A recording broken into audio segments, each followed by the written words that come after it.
Bonjour, Jean-Marie Le Gall, directeur de l'école d'histoire Paris 1 Panthéon-Sorbonne. Bonjour, Sylvie Pitien, professeur d'histoire antique, Université Paris 1 Panthéon-Sorbonne.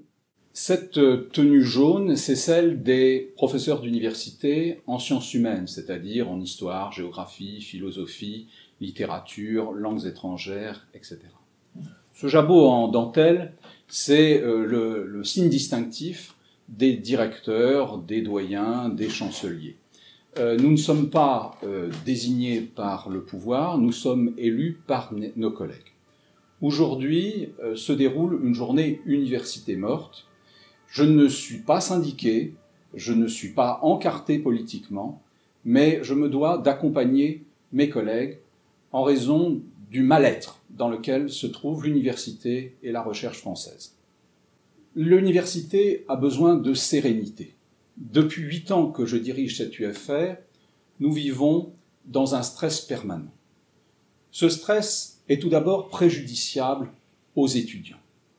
Vous le savez, on n'a pas 18 ans tous les jours.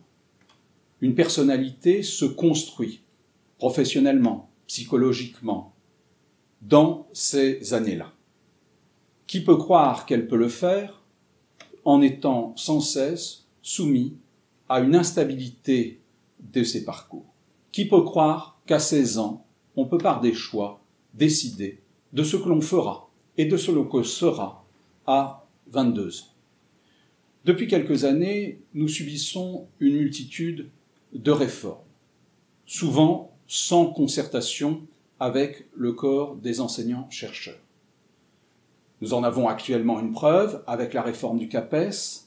Nous avons eu, il y a quelques années, la réforme de Parcoursup. Ces mesures, tout d'abord dans ma discipline, ne sont pas forcément nécessaires.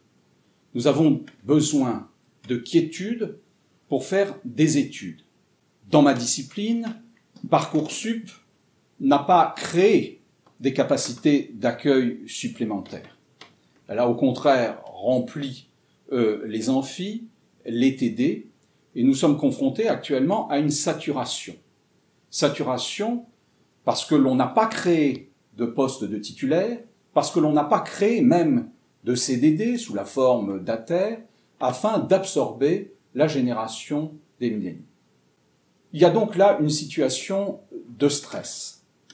Cette situation est encore empirée par le fait que des annonces, souvent subites et floues, de réformes provoquent chez les étudiants des inquiétudes, des mobilisations, des blocages, des boycotts, des fermetures administratives qui ne sont pas de nature à favoriser la sérénité dont les études ont besoin.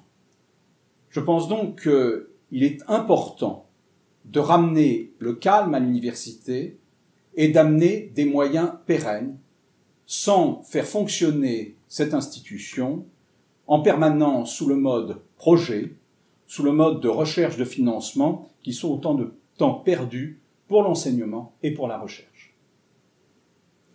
Notre tenue est solennelle, mais la journée l'est aussi. C'est la journée où l'université, le monde de la recherche ont décidé de célébrer l'enterrement de leur institution. L'heure est grave, et elle est grave plus largement dans notre société où concomitamment sont en crise à la fois l'école, l'hôpital, la justice.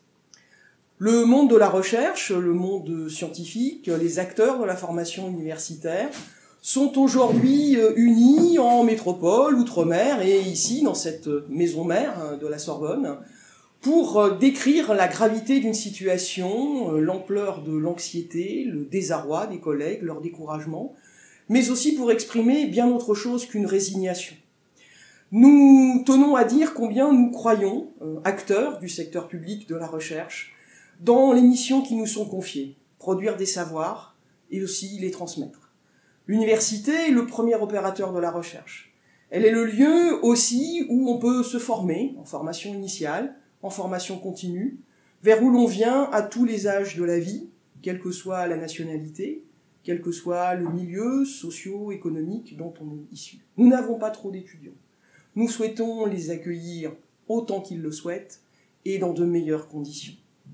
Nous sommes matraqués de réformes idéologiques, Et à l'heure actuelle, un certain nombre d'entre elles ont attisé la colère, les inquiétudes du monde de la recherche. Réforme des retraites, comme tous les salariés de ce pays, réforme de la recherche, avec une loi de programmation qui pourrait être bonne si elle était marquée du sceau de l'idéologie, réforme aussi de la formation des enseignants, qui nous concerne tous, car c'est un enjeu de société. Aujourd'hui, de toute conviction, de toutes appartenances, nous avons décidé de cesser le travail parce que nous souhaitons marquer la hauteur des enjeux.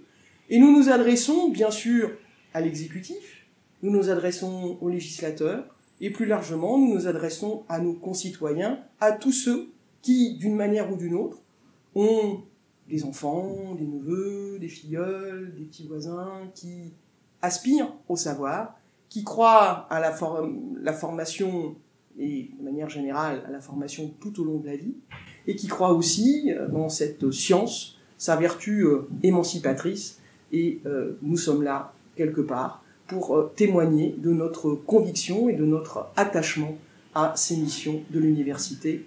Donnez-en les moyens à ces acteurs. L'université produit les plus importantes des richesses, la richesse des savoirs et la richesse des compétences. Parmi ceux qui les produisent et ceux qui aspirent à les transmettre, il y a nos doctorants. Il faut absolument les soutenir dans le monde académique, en leur offrant les débouchés plus importants qu'ils méritent. Ils sont d'un niveau international incomparable.